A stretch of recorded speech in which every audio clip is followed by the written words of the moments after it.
Hello dear student, मैं कृष्ण का fundamental test में स्वागत करता हूं।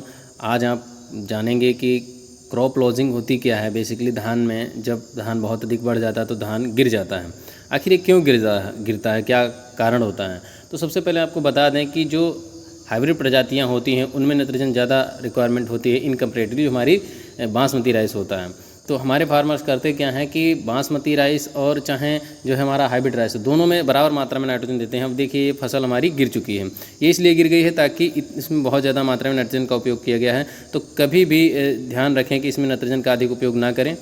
बासमती राइस में जो है एक तो बढ़ने वाली होती है, तो इसमें जो है पानी का पूरी तरीके से निकास प्रबंध करें। दूसरी चीज़ क्या होती है, कुछ प्रजातियाँ ऐसी होती हैं जो पानी के साथ बढ़ती रहती हैं, तो इसमें इथाइलिन प्रोडक्शन होता रहता है, जिसके चलते क्या होता है ये बढ़ती रहती हैं और इनकी हाइट इतनी ज़्यादा हो जाती है कि ये खुद को रोक नहीं पाती हैं।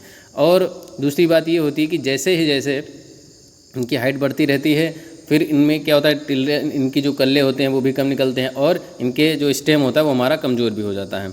तो करना क्या चाहिए, इन सब चीज़ों को रोकने के लिए सबसे पहले जो है इनमें नाइट्रोजन जो है बासमती राइस की तुलना में कम देनी चाहिए। दूसरी चीज़ में जल निकास करना चाहिए।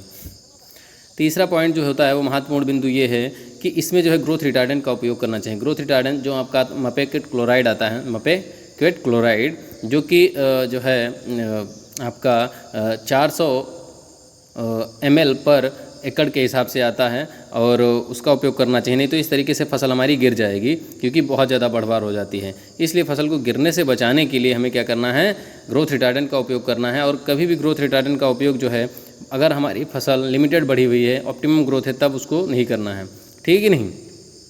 हमेशा इसका स्प्रे जो है सिंगली करना है, कभी भी इसका स्प्रे यूरिया के साथ नहीं करना है।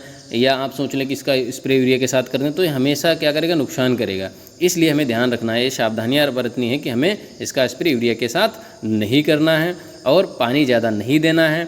साथ ही साथ एक बात और ध्यान रखें, अगर ग्रोथ लिमिटेड हुई है तब उस दशा में इसका उपयोग नहीं करना है। अगर इसका उपयोग कर देंगे फिर बहुत ज़्यादा पौधा छोटा रह जाएगा, नंबर ऑफ टिलर्स कम हो जाएंगे, पत्तियां कम होगी, फोटोसिंथेसिस नहीं होगा और सीधी सी बात है पौधे की ग्रोथ उतनी नहीं हो पाएगी जितनी हमें आवश्यक चाहिए थी, ठीक है नहीं। तो उस दशा में भी इसका उपयोग नहीं करना चाहिए। ध्यान रखने वाली बात यह है कि इसकी जो डोज है 400 ml पर एकड़ के हिसाब से, ये ना ज़्यादा होनी चाहिए ना ही कम होनी चाहिए। इससे प्रभाव पड़ता है और फसल हमारी जो है उसके उत्पादन में कमी आने की पूरी संभावना हो जाती है, ठीक है नहीं।